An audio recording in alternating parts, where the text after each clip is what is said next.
పండగైనా సంబరమైనా మీ ప్రతి సెలబ్రేషన్కి only choice వేగా jewellers. Vizag last March లో ట్రిప్కి వెళ్ళాం సార్. కొంచెం ఒక 1 hour ట్రావెల్ తర్వాత ఒక అతను వచ్చి కూర్చున్నాడు. ఆల్మోస్ట్ నైట్ 10 అట్లా అయిపోయిందండి. ట్రైన్ లో వెళ్ళేటప్పుడు మేము చాలా సెల్ఫీలు తీసుకున్నామండి ఫోటోలు స్టార్ట్ అయినప్పుడు. అప్పుడు కూడా ఈ ఫొటోస్ లో బ్యాక్ సైడ్ బ్యాక్గ్రౌండ్ లో అతను కనిపించడం. హైదరాబాద్ నుంచి వైజాగ్ వచ్చిన ట్రైన్ లో తీసుకున్న ఫోటోల్లో బ్యాక్గ్రౌండ్ లో ఉన్నాడు. షిప్ లో జర్నీ స్టార్ట్ అయిందండి. ఒక 1 hour 2 hours తర్వాత కూర్చున్నప్పటికీ ఆయన ముందే అక్కడ ఉన్నాడు. బస్ అతను కూడా ఏమైనా ట్రిప్ కి వచ్చాడేమో సార్. ఇప్పుడు నేను నా వైఫ్ నాకు ఎవరైతే సజెస్ట్ చేశారో ఆ ఫ్రెండ్ కి తప్ప ఈ షిప్ జర్నీ గురించి ఎవరికి తెలియదు. ఈవిడ ఇన్ఫర్మేషన్ ఇస్తే వస్తున్నాడా లేకపోతే కోఇన్సిడెంటల్ గా జరుగుతుందో నాకు అసలు అర్థం కాలేదు. ఇప్పుడు మీరు గమనించేది ఆవిడ కూడా గమనించి సర్ప్రైజ్ అయ్యారా? ఏంటంటే వీడు మనం వెంట పడుతున్నాడు, ఎక్కడ పడితే అక్కడికి వస్తున్నాడు అనే కామెంట్ వచ్చిందా? ఎందుకంటే మీకు కనిపించేది ఆవిడ కూడా కనిపిస్తుంది కదా. ఆవిడే సర్ప్రైజ్ అవ్వలేదు, క్యాజువల్ గానే మాట్లాడుతుంది ఆవిడ. హలో, కొంచెం ఫ్రీ అవుతావా? మాట్లాడాలి, కొంచెం ఇంపార్టెంట్. సాయంత్రం ఇంటికి వస్తుంది కదా, మాట్లాడదాం. హలో మేడం, నేను ఇంటికి వచ్చి మాట్లాడేది అయితే నేను ఇంటికి వచ్చి మాట్లాడతా. ఏంటి అలా మాట్లాడుతున్నావు? నేను మాట్లాడడం తప్పు అనట్లేదు, నువ్వు మాట్లాడిన విధానం తప్పు అన్నా. ఎలా మాట్లాడో తెలుసా? ఏం మాట్లాడిన విధానం? ఏం చూసినావు మాట్లాడిన విధానంలా? ఏం పెద్ద పెద్ద మాటలు? నువ్వు మాట్లాడేది అనుమానం ఏంటి? ఎట్లా పడతావు? నువ్వు ఏం చూసినా పడతావు. రెస్పెక్ట్ ఇవ్వాలి, కనీసం ప్లేస్ పోయింది ఇప్పుడు. నీది అర్థమవుతుందా? సార్ నేనైతే డిసైడ్ అయిపోయింది సార్, కానీ నాకు నా వల్ల నువ్వేంది డిసైడ్ అయ్యేది అక్కడ? నువ్వేంది డిసైడ్? నేనే డిసైడ్ అవుతున్నాను. నేను ఉండను నీ ఎంబడి. చూసారా సార్?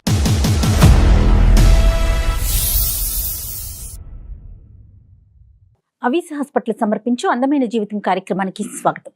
నమస్తే కళ్యాణ్ చక్రవర్తి గారు. శంకర్ అని మనకు ఒక అతను మెయిల్ చేశాడండి. వైఫ్ అండ్ హస్బెండ్ మధ్య ఇష్యూ అండి. అది ఎక్కడ దాకా అంటే ఇద్దరం విడిపోదాం, ఎవరు బతుకు వాళ్ళు బతుకుదాం అనే దాకా వెళ్ళిందట. సో మనకి మెయిల్ పెట్టాడు. నేను ఒకసారి మీతో మాట్లాడేస్తానని చెప్పాను షోలో. హలో హలో, శంకర్ గారండి? అవునండి, నేను జయానండి, అందమైన జీవితం ప్రోగ్రామ్ నుంచి కాల్ చేస్తా ఉన్నాను. నమస్తే అండి. నమస్తే అండి. నమస్తే. నాతో పాటు డాక్టర్ కళ్యాణ్ చక్రవర్తి గారు కూడా ఉన్నారు. మీ మెయిల్ చెప్పాను, నేను బ్రీఫ్ గా చెప్పానండి డాక్టర్ గారికి. ఒక్కసారి మాట్లాడతారా? నమస్తే సార్. నమస్తే శంకర్ గారు, మీకు మ్యారేజ్ అయ్యి ఎంతకాలం అయింది? పిల్లలు ఏమైనా ఉన్నారా? చెప్పండి. మ్యారేజ్ అయ్యి 4 years అయింది సార్. ఓకే. ఒక 3 years బాబు ఉన్నాడు. 3 years బాబు. ఏం చేస్తుంటారండి మీరు? నేను సెల్ఫ్ ఎంప్లాయిడ్ అండి, నేను బిజినెస్ చేస్తాను. Okay, business. మీ వైఫ్ అండి? మా వైఫ్ హౌస్ వైఫ్ అండి. రైట్, ఓకే అండి. వైజాగ్ లాస్ట్ మార్చ్ లో ట్రిప్ కి వెళ్ళాం సార్. ఆ వైజాగ్ ట్రిప్ లో మాత్రం నాకు బాగా విరక్తి వచ్చేసింది ఆవిడ బిహేవియర్. అంటే మా వైఫ్ చాలా అందంగా ఉంటుంది, నేనే ఆవిడని ఇష్టపడి ఇంట్లో మాట్లాడి నేనే చేసుకున్నాను సార్. కాకపోతే ఆవిడ బిహేవియర్ అంటే ఇంట్లో ఉన్నప్పుడు కూడా కొంచెం అంటే ఫోన్ కాల్స్ కొంచెం సీక్రెట్ గా మాట్లాడటం లాంటివి నాకు అనిపించాయి. ఏది ఇవన్నీ ట్రిప్ కు ముందు చెప్తున్నారు మీరు? ఆ ట్రిప్ కు ముందు జరిగిందండి. అప్పుడు సర్లే ఓకే, మేబీ ఇంట్లో వాళ్ళైనా ఉండొచ్చు అని నేను లైట్ తీసుకున్నాను. ట్రిప్ కి వెళ్ళినప్పుడు మాత్రం ఆవిడ బిహేవియర్ మాత్రం కంప్లీట్ చేంజ్ అయిపోయిందండి. కంప్లీట్ ఇంకా ఆవిడ బయట పడిపోయింది. హైదరాబాద్ లో మేము వైజాగ్ స్టార్ట్ అయ్యాము. స్టార్ట్ అయిన తర్వాత కొంచెం ఒక 1 hour ట్రావెల్ తర్వాత ఒక అతను వచ్చి కూర్చున్నాడు. ఆల్మోస్ట్ నైట్ 10 అట్లా అయిపోయిందండి. ఓకే. నాది అప్పర్ బెర్త్, నేను పైకి వెళ్ళి పడుకుంటున్నాను, ఇంకా పడుకోలేదు, నిద్రపోలేదు. చూస్తూ ఉంటే అతను వచ్చాడు, మాటలు కలిపాడు, అంతా బానే ఉంది, మాట్లాడుకుంటున్నారు ఇద్దరు.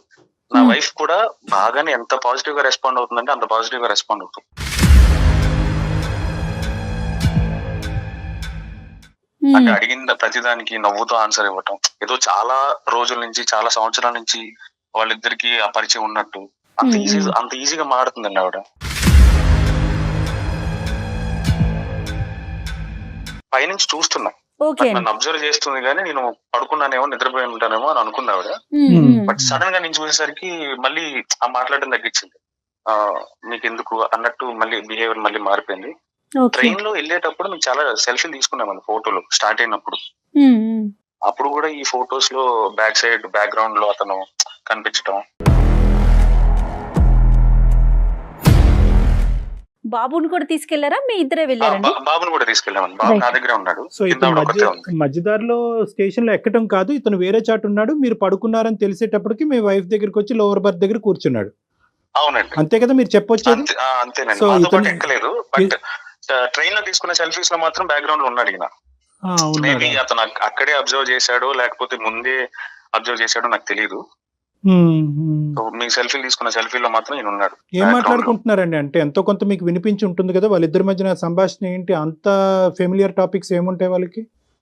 ఎక్కడి నుంచి స్టార్ట్ అయ్యారు అంటే, ఐ మీన్ జనరల్ గా వెళ్తున్నారు, ఫ్యామిలీ ట్రిప్, ఈయన ఎవరు, మీ హస్బెండ్, ఇలాంటి క్యాజువల్ గానే అడుగుతున్నాడు ఆయన. కాకపోతే ఈవిడ రెస్పాండ్ అవ్వడం మాత్రం చాలా రోజుల నుంచి పరిచయం ఉన్న మనిషితో మనం ఎలా మాట్లాడతామో అంత ఈజీగా రెస్పాండ్ అవుతుంది సార్. అతని వైపు నుంచి నార్మల్ గానే ఉన్నాయి క్వశ్చన్స్ అవి. అతని క్వశ్చన్స్ నార్మల్ గానే ఉన్నాయి. నార్మల్ గా అంటే అతని ఇంటెన్షన్ ఏంటి అనేది నేను అబ్జర్వ్ చేయలేదు, కానీ నేను నా వైఫ్ అబ్జర్వ్ చేసుకుంటా కదండి. సో ఈవెన్ అబ్జర్వ్ చేసేసరికి అంత పాజిటివ్ గా రెస్పాండ్ అవుతుంది. బేసిక్ గా నా వైఫ్ అందంగా ఉంటుంది సార్, చాలా అంటే చాలా అందంగా ఉంటది. అది నా ఒపీనియన్, నేనే ఇష్టపడి చేసుకున్నాను, అందంగా ఉంటది కాబట్టి. నేను అబ్జర్వ్ చేశాను, అంతా నేను గమ్ముగా ఉన్నా. అంటే నాకు లోపల కొంచెం కోపంగా అనిపించినా గానీ నేనేం అనలేదు. సో తర్వాత మేము మళ్ళీ వైజాగ్ నుంచి అరకు ట్రైన్ జర్నీ బాగుంటుంది అన్నారు. అవునవును. అరకు ట్రైన్ జర్నీ బాగుంటుంది, బొర్రా గృహలు ఇవన్నీ బాగుంటాయి, సో ట్రైన్ లో వెళ్ళండి అని ఎవరో నా ఫ్రెండ్ సజెస్ట్ చేస్తే సర్లే అని అక్కడ కూడా మేము ట్రైనే తీసుకున్నాం. ట్రైన్ లోనే జర్నీ చేసాం అరకు వరకు. ఓకే అండి, ఓకే. ట్రైన్ ఎక్కాము, అక్కడ కూడా లొకేషన్లు సీనరీ అంతా బాగుంది కదా అని అక్కడ ఫోటోలు తీసుకుంటాం కదా రెగ్యులర్ గా, తీసుకున్నాం. కాసేపటికి ఈయన మళ్ళీ అక్కడ కనిపిస్తాడు నాకు.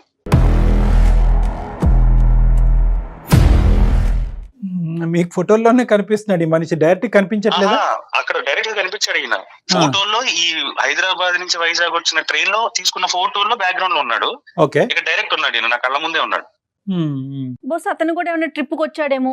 ఓకే, తర్వాత ఏమైందండి? వచ్చుండొచ్చండి, అతను ఒక్కడే వచ్చుండొచ్చు లేదా ఎవరితోనో వచ్చుండొచ్చు, నాకు తెలియదు. వచ్చాడు మళ్ళీ సేమ్ ఎక్కడికి, అరకు వరకా అంటాడు. ఈ ట్రైన్ అరకు కాక ఇంకెక్కడికి వెళ్తుంది అని ఈవిడ రెస్పాండ్ అవుతుంది అలా. అంటే పక్కన నేను ఉన్నాను కదండి, పక్కనే ఉన్నాను కదా, రాత్రి అంటే పడుకొని ఉన్నాను, సో కొంచెం పాజిటివ్ గా రెస్పాండ్ అయి ఉండొచ్చు. ఇప్పుడు నేను పక్కనే ఉన్నాను కాబట్టి ఇలా రెస్పాండ్ అవుతుంది ఇవిడ. ఈ ట్రైన్ అరకు కాక ఇంకెక్కడికైనా వెళ్తుంది అంటే, అయ్యో అలా అని కాదు, క్యాజువల్ గా అడిగాను మిమ్మల్ని, మీరు కోపం వచ్చినట్టు మీకు, మీరు కోపంలో చాలా అందంగా ఉన్నారు అన్నాడు ఆయన.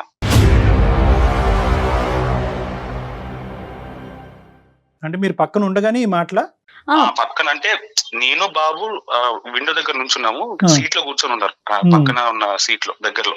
ఇలా కన్వర్జేషన్ స్టార్ట్ అయింది. ఆయన మీ హస్బెండ్ కదా, ఈ కిడ్ బాబు పేరేంటి, హస్బెండ్ పేరేంటి, మీ హస్బెండ్ ఏం చేస్తుంటాడు, మళ్ళీ కన్వర్జేషన్ అతను స్టార్ట్ చేశాడు.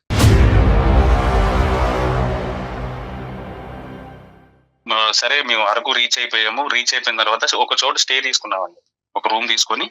సరే ఇక్కడ బొంగులో చికెన్ బాగా ఫేమస్ కదా, బొంగులో చికెన్ తిందాం, ఈవిడ పేచి పెడితే సర్లే తిందాంలే అని చెప్పి తీసుకుని వెళ్ళాము. హోటల్కి వెళ్ళాము, కూర్చున్న తర్వాత బొంగు చికెన్ ఆర్డర్ చేసాము, వచ్చింది. సగం తిన్న తర్వాత మా బాబు అలర్ట్ చేయడం స్టార్ట్ చేశాడు. అంటే నాకు ఐస్ క్రీమ్ కావాలి, అక్కడ ఐస్ క్రీమ్ షాప్ ఉంది, నన్ను తీసుకెళ్ళు డాడీ అంటే. పిల్లలు చూడగానే కొంచెం పేచి పెడతారు కదండి, అలాగే పేచి పెడితే నేను సర్లే తీసుకెళ్తాను రా, నేను కొనిస్తానని చెప్పి నేను తీసుకొని వెళ్ళాను. వెళ్ళి ఐస్ క్రీమ్ కొనుక్కొని రిటర్న్ జస్ట్ స్టార్ట్ అయ్యాను. స్టార్ట్ అవ్వగానే బ్యాక్ టేబుల్ మీద మళ్ళీ ఈయనే ఉంటాడు. ఈవిడ ఇన్ఫర్మేషన్ ఇస్తే వస్తున్నాడా లేకపోతే కోఇన్సిడెంట్లీ జరుగుతుందో నాకు అసలు అర్థం కాలేదు. లేదా ఇంతకు ముందే వీళ్ళిద్దరికి పరిచయం ఉందా, లేకపోతే ఈవిడికి, లేకపోతే దారిలో ఏమైనా ట్రైన్ లో గానీ రాత్రి జరిగిన కన్వర్జేషన్ లో గానీ కాంటాక్ట్స్ చేంజ్ చేసుకోవడం ఇలాంటివన్నీ జరిగాయా, లేకపోతే ముందే ఉందా నాకు తెలియట్లేదు. చక్ర గారు ఇప్పుడు ఒక్క నిమిషం, సారీ అండి, ఇప్పుడు మీరు గమనించేది ఆవిడ కూడా గమనించి సర్ప్రైజ్ అయ్యారా? ఏంటంటే వీడు మనం వెంట పడుతున్నాడు, ఎక్కడ పడితే అక్కడికి వస్తున్నాడు అనే కామెంట్ వచ్చిందా? ఎందుకంటే మీకు కనిపించేది ఆవిడ కూడా కనిపిస్తుంది కదా, ఆవిడ ఎక్కడైనా సర్ప్రైజ్ అయిందా? ఆవిడేం సర్ప్రైజ్ అవ్వలేదు, క్యాజువల్ గానే మాట్లాడుతుంది ఆవిడ. ఎక్కడ పలకరించినా కూడా అక్కడ కూడా పలకరించాడా? ఐస్ క్రీమ్ దగ్గర రెస్టారెంట్ లో? రెస్టారెంట్ లో ఆవిడ కొంచెం దూరంగా ఉంది, కొంచెం 4-5 షాపుల అవతల ఈ ఐస్ క్రీమ్ షాప్ ఉంటే నేను అక్కడికి వెళ్ళి వస్తున్నా. వచ్చేటప్పటికి వీళ్ళిద్దరు మాట్లాడుకుంటున్నాం. Right, okay. So continue. చూడగానే నాకు అసలు ఫ్యూజ్ ఎగిరిపోయింది సార్. అసలు ఎలా రియాక్ట్ అవ్వాలో కూడా నాకు అసలు అర్థం కూడా కాలేదు. ఓకే. సో ఏంటంటే ఒక స్ట్రెచ్ ఆఫ్ పీరియడ్ ఇంత స్ట్రెచ్ ఆఫ్ పీరియడ్ లో ఒక వ్యక్తితో ఇలా కాన్వర్స్ చేయడం అనేది మీరు ఇంతకు ముందు చూడలేదు కాబట్టి ఈ రోజు ఇంతకుముందు మీరు షాక్ అయ్యారు. ఓకే. ఇన్ని సార్లు రిపీటెడ్ ఇది చూడలేదండి. రైట్. ఓకే. అందులోనే మేము అనుకోని సిచ్యువేషన్ లో, అంటే మేము అనుకోని ఇక్కడికి వెళ్తాము అని ఒక ఐడియా కూడా లేదు. అంటే ట్రావెలింగ్ లో కోఇన్సిడెంటల్ గా కలిసినట్టు ఒకటిసారి కలిస్తే ఓకే, బట్ రిపీటెడ్ గా కలిసేసరికి ఇంకా నాకు బర్స్ట్ అయిపోతుంది. కాకపోతే నేను ఇంట్లో లేను, బయట ఉన్నాను. సరే ఇది కరెక్ట్ కాదులే, తర్వాత డిస్కస్ చేద్దాం, ఏదైతే అది అయింది అని చెప్పి నేను ఇంకా సైలెంట్ అయిపోయి నేనేం మాట్లాడలేదు. వెళ్ళిన తర్వాత నేను చూశాను ఒక లుక్, అతను నన్ను చూసి అటెన్షన్ అయ్యాడు. ఓకే వచ్చాడు అన్నట్టు ఏదో అటెన్షన్ అయ్యి ఇటు తిరిగి మాట్లాడుతున్న అతను సడన్ గా ఇటు తిరిగిపోయాడు. సో తిరిగిపోయేసరికి ఇంకా నేను ఈవిడ్ని వెళ్ళిన తర్వాత అడిగాను, ఎవరతను, ఎందుకు అట్లా ఊరికే వస్తున్నా, నీకు ముందే తెలుసా అంటే, నాకేం తెలుసు, నాకు ట్రావెలింగ్ ట్రైన్ లోనే పరిచయం అయ్యాడు అంతే అంటే, లేదు చెప్పు పర్లేదులే నేనేం అనలే అని చాలా నార్మల్ గా అడిగాను ఆవిడ. ఏం మాట్లాడుతున్నారండి మీరు, అవన్నీ మీరు అలా ఎలా మాట్లాడతారు, నాకు తెలిస్తే నేను మీకు ముందే చెప్తాను కదా అంటది ఈవిడ. సరే ఇంక ఇక్కడ డిస్కషన్ అనవసరం అని చెప్పి నేను అక్కడ కామప్ అయిపోయాను. బయటకు వెళ్ళినప్పుడు అలాంటి డిస్కషన్ పెట్టుకోవడం, ఆ ట్రిప్ ని స్పాయిల్ చేయడం నాకు ఇష్టం లేదు. సో అందుకని నేను చాలా సైలెంట్ అయిపోయాను. ఈ 4 years మొత్తం మీ 4 years ప్రయాణంలో ఇటువంటి డిస్కషన్ మీ వైఫ్ కి మీకు మధ్యన ఎప్పుడు జరగలే? ఏదైనా వ్యక్తితో ఎందుకు మాట్లాడుతున్నాం, ఎలా మాట్లాడుతున్నాం అనేటటువంటిది రాలేదు. ఇదే ఫస్ట్ టైం శంకర్ గారు వాళ్ళ భార్యని ఇలాగే ఎవరు ఈ వ్యక్తి ఎందుకు అంతసేపు మాట్లాడుతున్నాం అనేది ఫస్ట్ టైం అడగటం, అంతేనండి? అవునండి. అప్పుడు దాకా నేను ఇంత బర్స్ట్ ఎప్పుడు అవ్వలేదు. అప్పటి వరకు చిన్న చిన్న ఇన్సిడెంట్, అంటే ఇప్పుడు ఇంటి పై నుంచి కిటికీలో నుంచి చూసినప్పుడు కూడా నేను 2-3 సార్లు అబ్జర్వ్ చేశాను. అంటే ఎవరిని చూస్తుంది, అక్కడ ఎవరైనా ఉన్నారా లేరని కూడా నాకు తెలియదు. అంటే ఇప్పుడు వంట చేసుకుంటానో లేకపోతే పని చేసుకుంటానో ఇంట్లో ఉన్న కిటికీలో నుంచి ఇలా వంగి చూడటం అది నేను 1-2 సార్లు అబ్జర్వ్ చేశాను. సరే ఓకే క్యాజువల్ గా చూసినారేమో నేను లైట్ తీసుకున్నాను, నేను పట్టించుకోలేదు, ఎందుకంటే నా వర్క్ బిజీ నాది. సో మీరు ఎప్పుడు అడగలేదు? అందుకే ఇన్నిసార్లు నేను ఇంత దారుణమైన ఫీలింగ్ నేను ఎప్పుడు ఫేస్ చేయలేదు ఆవిడతో. నేను అరకు నుంచి మళ్ళీ వైజాగ్ వచ్చే ఆన్ ద వేలో నా ఫ్రెండ్ ఒక అతను సడన్ గా కాల్ చేశాడు, ఒక పని చెయ్యి, వైజాగ్ నుంచి అండమాన్ వెళ్ళేదానికి షిప్ జర్నీ ఉంటది, ఒకసారి అక్కడ కనుక్కో, ఒకవేళ అవైలబుల్ ఉంది అంటే కనుక నువ్వు వెళ్ళు అన్నాడు. సో నేనేం చేశానంటే ఇంకో 2 days ట్రిప్ ఎక్స్టెండ్ చేసి వైజాగ్ వెళ్ళిన తర్వాత కనుక్కొని ఆ ట్రిప్ ఆ షిప్ టికెట్ తీసుకున్నాను సార్. ఎక్స్పెన్సివే బట్ ఓకే, మెమరబుల్ ట్రిప్ కదా, మెమరబుల్ గా చేద్దాం, ఎప్పుడో మళ్ళీ వస్తాము, తర్వాత ఇప్పుడు వస్తాం ఎందుకులే అని చెప్పి ఎక్స్పెన్సివ్ అయినా కూడా నేను టికెట్ తీసుకున్నాను. షిప్ లో జర్నీ స్టార్ట్ అయిందండి. ఒక 1 or 2 hours తర్వాత సో షిప్ ఓపెన్ రూఫ్ మీద రెస్టారెంట్ ఉండే కదా సార్, అక్కడికి వెళ్ళి కూర్చున్నాము, వ్యూ అది బాగుంది, వెదర్ బాగుంది అని చెప్పి పైకి వెళ్ళి అక్కడ కూర్చున్నాం సార్. కూర్చున్నప్పటికీ ఆయన ముందే అక్కడ ఉన్నాడు సార్. ఇప్పుడు నేను నా వైఫ్ నాకు ఎవరైతే సజెస్ట్ చేశారో ఆ ఫ్రెండ్ కి తప్ప ఎవరికి షిప్ జర్నీ గురించి ఎవరికి తెలియదు. కోఇన్సిడెంట్ గా 1-2 ప్లేస్లకు రావచ్చు సార్. మరి ఈవిడ ఇన్ఫర్మేషన్ ఇచ్చింది అనుకోవాలా లేకపోతే ఇంకేమన్నా అనుకోవాలా? నాకు కోఇన్సిడెంట్సా లేదంటే మిమ్మల్ని మీకు తెలియకుండానే కొన్ని సందర్భాల్లో మీకు తెలిసి అతను ఎక్కడికైతే అక్కడ ఫాలో అవుతూ మీరు ఎక్కడైతే టికెట్లు బుక్ చేస్తారో అక్కడే టికెట్లు బుక్ చేస్తూ అదే షిప్ ఎక్కుతూ అలాగన్నా అయి ఉండొచ్చు. ఇది ఏంటంటే ఒక యాంగిల్లో చూసుకుంటే కనుక ప్రతి అంశం మీ వైఫ్ అతనికి చెప్పటము, అతను మీ వెంట రావటం అనేది ఒక యాంగిల్ అయితే, మీకు తెలియకుండానే అతను బ్యాక్గ్రౌండ్ లో ఫాలో అవుతూ ఈ రకరకాల ప్లేసెస్ కి మీతో పాటు విజిట్ చేస్తూ మీ వైఫ్ తో సంభాషణ చేయడానికి ప్రయత్నం చేస్తున్నాడని అనుకోవచ్చు. ఏమండి? సో ఇక్కడ మీ వైఫ్ కాంట్రిబ్యూట్ చేస్తుందా ఈ డిస్కషన్స్ కి, లేదంటే అతనుగానే ఫాలో అవుతూ వస్తున్నాడా, దాన్ని మీ వైఫ్ ప్రోత్సహిస్తుందా? ఈ 2 యాంగిల్స్ లో మనం చూడాలి. తర్వాత ఏమైంది సార్? ఇంకా నేను సర్లే ఈ ట్రిప్ అయిపోయిన తర్వాత ఇంకా డైరెక్ట్ నేను హైదరాబాద్ తీసుకుని వచ్చాను. వెంటనే తీసుకుని హైదరాబాద్ వచ్చాను. మెమరబుల్ గా ఉండవలసిన ట్రిప్లు ఇంకో విధంగా మెమరీస్ పెంచుతున్నాయి. చెప్పండి సార్, హైదరాబాద్ వచ్చిన తర్వాత ఏమైందండి? కాంటాక్ట్ నెంబర్ ఏమన్నా ఎక్స్చేంజ్ చేసుకున్నారా, నాకు నిజం చెప్పు అని నేను గట్టిగా అడిగాను సార్. అసలు నాకు అర్థం కావట్లేదు, మీరేంటి ఇలా మాట్లాడుతున్నారు అంటది. క్వశ్చన్ చేస్తే ఆవిడ స్కిప్ చేసి నడిచి వెళ్ళిపోవటం, లేకపోతే నువ్వు మీరేంటంటే ఎలా మాట్లాడుతున్నారు, అసలు ఎక్స్పెక్ట్ చేయలేదు మీ దగ్గర నుంచి ఇలాంటివి అనేసి ఒకటే మాట ఎక్కువ మాట్లాడదు ఆవిడ, వెళ్ళిపోతుంది. ఒక హస్బెండ్ కి ఇవ్వాల్సిన మినిమం అటెన్షన్, మినిమం రెస్పెక్ట్ ఈ డిస్కషన్ వచ్చినప్పుడు ఉండదు సార్. మిగతా విషయాలంతా ఓకే, మిగతా విషయాలు ఓకే, అడుగుతుంది ఏదో ఊరికే ఏం కర్రీ చేయమంటారు, ఎప్పుడు వస్తారు, ఏ టైంకి వస్తారు, వచ్చే ముందు కాల్ చేయండి, ఇలాంటివన్నీ చెప్తారు. మరి వచ్చే ముందు కాల్ ఎందుకు చేయాలి అర్థం కాదు. నా ఇంటికి నేను రావడానికి ముందే ఇంటిమేట్ ఎందుకు చేయాలి సార్? అలా కాదులేండి, అంటే సేఫ్ గా బయలుదేరారా, సేఫ్ గా వచ్చారనే ఉద్దేశంతో చాలా లేదా మంది కాల్ మీకోసం ఏదైనా ప్రిపేర్ చేసి ఉంచటానికో అట్లా ఉంటది కదా. మీరు ఇలాగ ప్రశ్నించేటప్పటికి ఈ రోజు కంగు తినచ్చు. ఎటొచ్చి ఏంటంటే ఈసారి మాత్రం ఈ ట్రిప్ లో కోఇన్సిడెన్స్లు ఎక్కువైనాయి. నెంబర్ 1. అవును సార్, నెంబర్ 2 అవును ఏంటంటే మీకు ఇంత ఫ్రీ టైం ఇంతకు ముందు దొరుకుండదు. అంటే మీ వైఫ్ సార్. యొక్క బిహేవియర్ చూడటానికి ఇంత ఫ్రీ టైం దొరుకుండదు. నెంబర్ అవును 3 ఏంటంటే ఒకే వ్యక్తితో ఇంతసేపు మాట్లాడినటువంటి సందర్భం కనిపించకపోయి ఉండొచ్చు. కాబట్టి ఈ రోజు ఆ లోపల దాగినటువంటి ఏదైతే అనుమానాలు కానీ డౌట్స్ కానీ ఉన్నాయో ఆ ఉప్పెనలాగా ఈ రోజు బయటకు పొంగుకుని బయటకు వచ్చినాయి. అది ఆవిడ ఎప్పుడు ప్రతిసారి అనుమానం పడి ప్రతిసారి ప్రశ్నించే భర్త అయితే కనుక పెద్ద ఫీల్ అయ్యి ఉండేది కాదు. ఒకేసారి ఈవిడ మీద ఇలా విరుచుకుపడేటప్పటికి ఆవిడ కంగు తిని ఎక్కువ మాట్లాడకుండా ఇది అయిపోయి ఉండొచ్చు. మీరు మెయిల్ ఎందుకు చేశారండి? దీని వెనకాల రీజన్ ఏంటి? ఏం ఎక్స్పెక్ట్ చేస్తున్నారు మీరు? మెయిల్ ఎందుకు చేశానంటే నేను ఒక డెసిషన్ కి వచ్చానండి. నేను ఈ నుంచి డైవర్స్ తీసుకోవాలని అయ్యయ్యో. డెసిషన్ కి వచ్చి అదేంటి సార్? మా ఇద్దరి కన్వర్జేషన్ అంటే ఆవిడ పర్సెప్షన్ నా పర్సెప్షన్ రెండు విన్న తర్వాత నేను తీసుకున్న డెసిషన్ కరెక్టా కాదో మీరు ఒకసారి చెప్తారు, దాన్ని బట్టి నేను ఫాలో అవుదామని నేను మీకు మెయిల్ చేశాను సార్. పెద్దవాళ్ళ వరకు ఇంకా వెళ్ళలేదు కదా శంకర్ గారు? ఇంకా వెళ్ళలేదండి. ఒకసారి ఆవిడ ఉంటే ఇవ్వండి ఫోన్. నేను బయట ఉన్నాను సార్, ఒకసారి నేను ఆవిడ కాల్ చేసి కాన్ఫరెన్స్ లో తీసుకున్నాను. రైట్, విషయం చెప్పండి. ఇట్లా కళ్యాణ్ గారు ఉన్నారనేసి విషయం చెప్పి కనెక్ట్ చేయండి. Okay sir, okay. జనరల్ గా అనుమానం ఉన్నప్పుడు కళ్యాణ్ గారు ప్రతి కదలికలోనూ మనం ఎన్నో ఎత్తుక్కోవచ్చు. ఒక వ్యక్తి మీద మనకు అనుమానం, అది ఆడైనా మగైనా. అంటే ఏంటంటే ఇలాంటి సమయాల్లో ఏమవుతుందంటే మేడం రామాన్న బూతులాగే అనిపిస్తుంది ఇక్కడ. కాబట్టి ఒకటి అమ్మాయి షాక్ అయ్యి ఉంటది. ఇప్పటి వరకు ప్రశ్నించిన 4 years లో ప్రశ్నించిన భర్త ఇప్పుడు ఎందుకు ప్రశ్నిస్తున్నాడు? Okay okay. హలో హలో, ఏం చేస్తున్నావు? బాబుకి టిఫిన్ చేస్తున్నాను, చెప్పండి. ఓకే, అదే కొంచెం ఫ్రీ అవుతావా? మాట్లాడాలి, కొంచెం ఇంపార్టెంట్. సాయంత్రం ఇంటికి వస్తారు కదా, మాట్లాడదాం. హలో మేడం, నేను ఇంటికి వచ్చి మాట్లాడేది అయితే నేను ఇంటికి వచ్చి మాట్లాడతా. ఫోన్ ఎందుకు చేసి 10 నిమిషాలు పక్కకు రాని ఎందుకంటాను నేను? నాకు తెలీదా ఎలా మాట్లాడాలి? ఇంట్లో మాట్లాడేది అయితే నేను ఇంటికి వచ్చాక మాట్లాడతా. ఏంటి అలా మాట్లాడుతున్నావు? సరే, ఇప్పుడు సుమన్ టీవీలో ప్రోగ్రామ్ ఉంది అందమైన జీవితం అని చెప్పి. ఆ ప్రోగ్రామ్ నుంచి కళ్యాణ్ చక్రవర్తి గారు లైన్ లో ఉన్నారు. సో నేను ఆయనకి మెయిల్ చేశాను మన గురించి. మన గురించా? మన గురించి ఏముందని మెయిల్ చేసామండి. మన గురించి ఏం లేదా? ఏముంది? ఉంది కదా, వైజాగ్ ట్రిప్ ఉందిగా, అది చాలు కదా.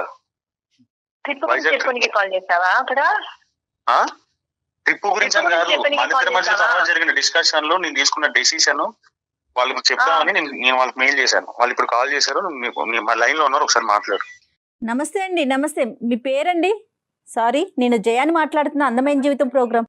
నా పేరు పల్లవి అండి. పల్లవి గారు నమస్తే అండి. సారీ అండి, మిమ్మల్ని ఇలా సడన్ గా లైన్ లోకి తీసుకొని ఇబ్బంది పెడుతున్నాము. వేరే రకంగా అనుకోవద్దు. జస్ట్ ఒక చిన్న ఇష్యూ, దానికి సంబంధించి డాక్టర్ కళ్యాణ్ చక్రవర్తి గారు కూడా మనతో పాటు స్టూడియోలో ఉన్నారు. అమ్మ పల్లవి. సార్ నమస్తే సార్. నమస్తే అమ్మ. నమస్తే పల్లవి. అమ్మ కొద్దిగా క్లిష్టమైనటువంటి పరిస్థితి, నేను కాదనట్లేదు. అతనికి ఏంటంటే నెంబర్ 1 అతను మీకు చెప్పకుండా ఇలా ఫోన్ కలపటము, ఇంటికి వచ్చేటటువంటి డిస్కషన్ కాదు, ఇప్పటికిప్పుడు తేలాలి అనేటటువంటి మాట అంటాం. బహుశా అతను పడేటటువంటి టెన్షన్ కూడా అలా ఉందేమో, అది మనం అర్థం చేసుకోవాలి. ఇప్పుడు ఆ వివరం మీరు చెప్తేనమ్మా అసలు ఇది ఏ విధంగా ప్రొసీడ్ అవ్వచ్చు, సో దట్ ఈ ఇష్యూ ఇక్కడ క్లోజ్ చేసి మీరు హ్యాపీగా ముందుకెళ్ళడానికి అవకాశం ఉందా లేదా అనేది మనం ఆలోచించవచ్చు. ఆ ఇష్యూ ఏంటనేది మీకు తెలుసు కదా? అవును తెలుసు సార్. ఏమైందమ్మా పల్లవి? నార్మల్ ట్రిప్ కి వెళ్ళాము కదా సార్, అందులో విషయం ఏముంటుంది? అంతే కరెక్ట్. ట్రిప్ కి వెళ్తే విషయం ఏముంటుంది? ట్రిప్ కి వెళ్ళానంటే ట్రిప్ కి వచ్చిన మనిషి గురించి చెప్పు. ట్రిప్ కి ఎవరెవరు వెళ్ళారు, ఎవరు జాయిన్ అయ్యారు, అది కూడా చెప్పు. అంటే ఏమంటున్నారు? ట్రిప్ కి ఎవరెవరు స్టార్ట్ అయ్యాం, నువ్వు నేను కదా స్టార్ట్ అయ్యాం. తర్వాత వచ్చి ఎవరు జాయిన్ అయ్యారు దారిలో, అది కూడా చెప్పు. అది ఎందుకు చెప్పట్లేదు? ఎవరు జాయిన్ అయ్యారండి? జర్నీ అన్నప్పుడు ఎవరో పక్కన ఉంటారు, వాళ్ళని జాయిన్ చేస్తారు ఏంటిది? ఇక్కడి నుంచి వైజాగ్ వెళ్ళారు, అరకు కూడా అతను వచ్చాడంటే సరే, ఇక్కడ హైదరాబాద్ టు అరకు అతను కూడా అదే టికెట్ బుక్ చేసుకున్నాడు అని అనుకోవచ్చు. కానీ ఏంటంటే అక్కడి నుంచి అండమాన్కి కూడా మీతో పాటు షిప్ లో ప్రయాణం చేసి, ట్రైన్ లో ప్లస్ ఏంటంటే ఆ తర్వాత అండమాన్ వెళ్ళేటటువంటి క్రమంలో షిప్ లో కూడా వచ్చాడు, షిప్ లో కూడా మీరు మాట్లాడుకున్నారు అనేటటువంటిది ఎలా తెలిసింది అతనికి? మా జర్నీ ఐటినరీ అంతా కూడా అతనికి ఎలా తెలిసింది అనేది ఒక ప్రశ్న. రెండోది ఏంటంటే కనుక ఎప్పుడు మాట్లాడుకున్నా కూడా మీ హస్బెండ్ గారు దూరంగా ఉన్నప్పుడే మీరిద్దరూ మాట్లాడుకోవటం జరిగింది.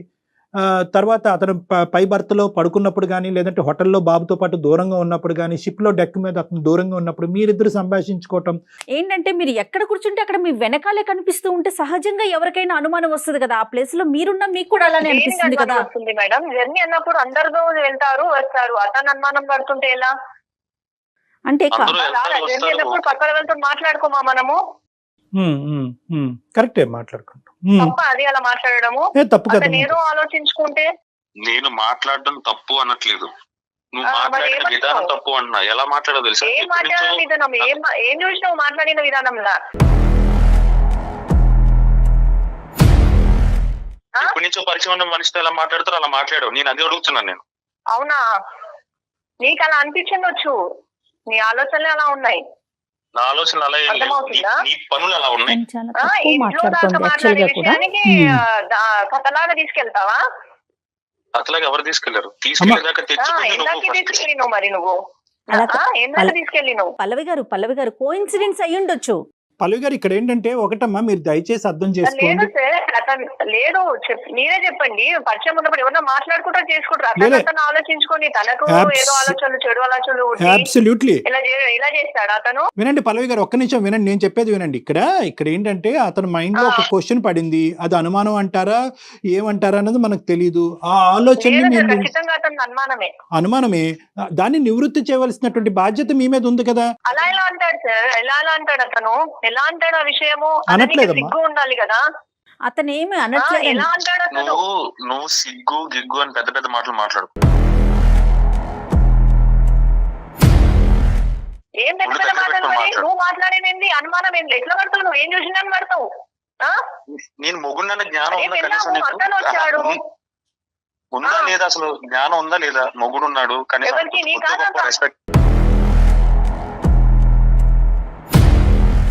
రెస్పెక్ట్ ఇవ్వాలి, కనీసం ప్లేస్ పోయింది. ఇప్పుడు నీది అర్థమవుతుందా?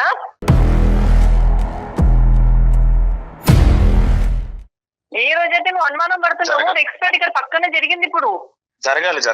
నాకు జరగాల్సింది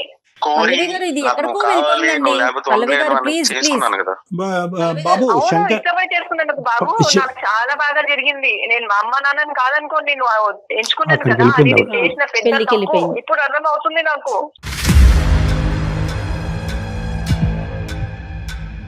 శంకర్ సార్ చెప్పండి సార్. ఇలా అయితే కనుక మనం ఏం కంక్లూజన్ కి వస్తాము?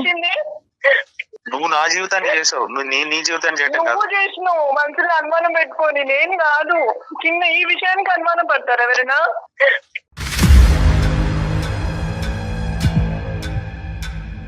సమస్య వచ్చినప్పుడు దానికి పరిష్కారం చూసుకోవాలి కదా.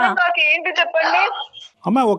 ఒకటి అమ్మ పల్లవి, ఇది అనుమానమే, ఓకే అనుకో కాసేపు, కానీ ఇది ఇప్పుడు నేను అందరినీ తను అనుకుని మా పేరెంట్స్ ని అందరిని వద్దుకొని తన నమ్మి నేను వచ్చాను. కరెక్టే కానీ అమ్మ 4 సంవత్సరాలు నువ్వు నమ్మి వచ్చినందుకు అతను బాగా చూసుకున్నాడు, నువ్వు బానే ఉన్నావు. ఈ సంఘటన జరిగేంత వరకు మీరిద్దరు చాలా అన్యోన్యంగా హ్యాపీగానే ఉన్నారు. ఇక్కడ ఒకే ఇష్యూ నువ్వు కూడా గుర్తు పెట్టుకోవాల్సింది ఏంటంటే 100 సార్లు అనుమానం అనొద్దు. ఈ 4 సంవత్సరాలు కూడా అతను ఒక నిన్ను పల్లెత్తు మాట అనలేదు, నీ వైపు వేలెత్తి చూపెట్టలేదు. మేమెవరు కూడా ఇది అనుమానం అనట్లేదు. ఇది ఒక ఆలోచన అతని మైండ్ లో వచ్చింది. ఆ ఆలోచన నివృత్తి చేయవలసినటువంటి బాధ్యత మీ మీద ఉంది. చెప్పాలి అనుకుంటే చెప్పొచ్చు, వద్దు అనుకుంటే ఇక్కడతో ఆగిపోవచ్చు. అమ్మ ఎక్కడికో తీసుకెళ్ళటం కాదు, వాస్తవానికి డివోర్స్ అనే పదం కూడా అతని నోట్లోంచి వస్తే అతని నోటికి మేము బ్రేక్స్ వేసి నీకు ఫోన్ కల్పించాం. మేము మంచి చేయడానికి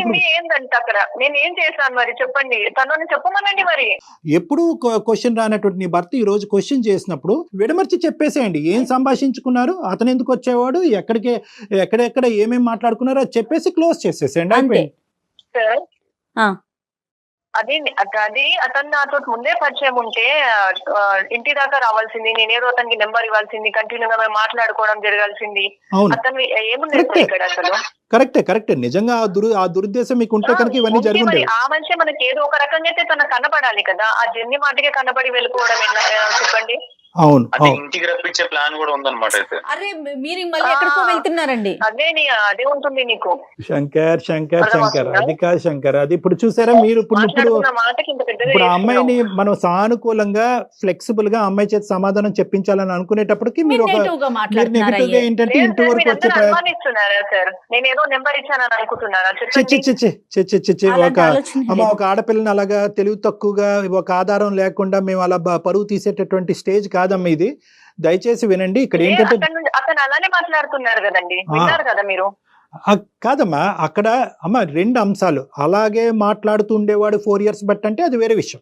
ఈ ఒక్క సంఘటనలోనే అలా మాట్లాడుతున్నప్పుడు మీరు ఏమనాలి, ఏంటంటే ఎప్పుడు ఆలోచించిన విధంగా ఇలా ఆలోచిస్తున్నారు, ఏబిసి అంతే అని చెప్పేసేయండి, అయిపోతుంది.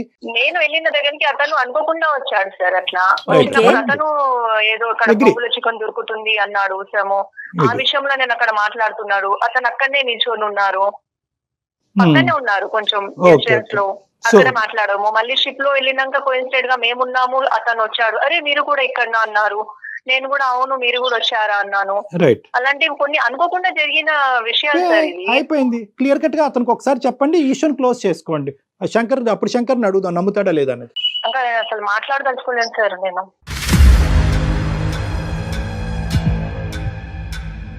అతను సార్, ఒక విషయం సార్. మాట్లాడదలుచుకోలేను ఇంకా. ఏమంటమ్మా నువ్వు కూడా. చెప్పండి. ఇంత వివరంగా చెప్పాక కూడానా? శంకర్, ఇది basic structure of the issue. ఇది శంకర్ ఏముందని చెప్తాడు సార్. ఏం లేదు సార్, నేనైతే డిసైడ్ అయిపోయింది సార్. కానీ నాకు నా వల్ల అయితే అవ్వట్లేదు. నువ్వేంది డిసైడ్ అయ్యేది అక్కడ? నువ్వేంది డిసైడ్? నేనే డిసైడ్ అవుతున్నాను. నేను ఉందని నీ ఎంబడి. ఇంకేం చేస్తాం.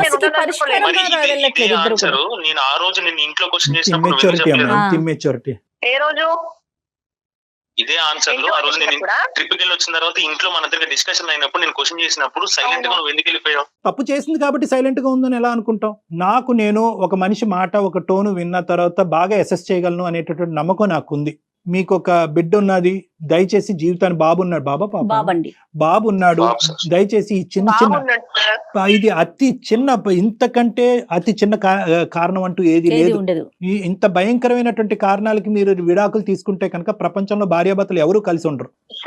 అమ్మా, తన పైన నాకు ఎలాంటి చెడు లేదు సార్. తను ఇదంతా ఆలోచన చేసుకుని నన్ను దూరం చేసుకుంటున్నాడు తప్ప తనంటే ఇష్టము గానీ ఇలా చేస్తున్నాడు సార్. తను ఏదేదో ఆలోచించుకోవడం తప్పు కదా. నేను నిజంగా చెప్తున్నా, చేసుకున్నాను కదా. అదే చెప్పేది. నేను నిజంగా చెప్తున్నా, మనకి జరిగిన 4 డిస్కషన్ లో 5 డిస్కషన్ లో జరిగాయి కదా ట్రిప్ కి వచ్చిన తర్వాత. డిస్కషన్ లో నువ్వు ఇంతసేపు నాతో మాట్లాడావా? కదా అది ఏదైనా నేను తనకు నంబర్ ఇవ్వడం గానీ ఎలా శంకర్ గారు 5 డిస్కషన్లు అయినాయి శంకర్. 6వ డిస్కషన్ లో చెప్పింది కదా నాయన, క్షమించి వదిలేయచ్చు కదా, ఇంకా అయిపోయింది సబ్జెక్టు. మీ మీద, మీ ఇద్దరి మీద ఎంత ట్రస్ట్ నమ్మకం ఉన్నా కూడా ఒక బయట నుంచి వచ్చేటటువంటి ఒక థర్డ్ శక్తి ఏదైతే ఉందో అది మీ జీవితాల మధ్యన నిప్పులు రేపచ్చు. కాబట్టి అటువంటి పరిస్థితి ఉంటే కనుక ఆపోజిట్ పార్ట్నర్ని వెంటనే ఇన్వాల్వ్ చేసేయండి. ఇదే ఈ రోజు మనం నేర్చుకోవాల్సినటువంటి ఒక మోరల్. అంతే. చాలా కరెక్ట్ చెప్పారు కళ్యాణ్ జీ. అవకాశం ఉంటే కళ్యాణ్ గారిని ఒకసారి పర్సనల్ గా కలిసే ప్రయత్నం చేయండి. మీ ఇద్దరిలో ఉండే ఇంకా నెగిటివిటీ ఏమైనా ఉంటే కనుక అది నివృత్తి చేసుకుని క్లియర్ చేసుకుని సాఫీగా ముందుకు ప్రయాణం చేయండి. డైవర్స్ అనేటటువంటి దానికి 1% కూడా ఇక్కడ అవకాశమే లేదు. అసలు ఆ ఆలోచన తీసేయండి ప్లీజ్, ఇద్దరు కూడా. All the best both of you. Right. Good luck. చాలా సంతోషం. మంచిగా అర్థం చేసుకుని మంచి కంక్లూజన్ కి వచ్చాం. ఆల్ ద బెస్ట్ అమ్మా, both of you. Thank you. Right Kalyan ji. Right Jaya గారు. Thank you. సమర్పిస్తున్న వారు అవిస్ హాస్పిటల్.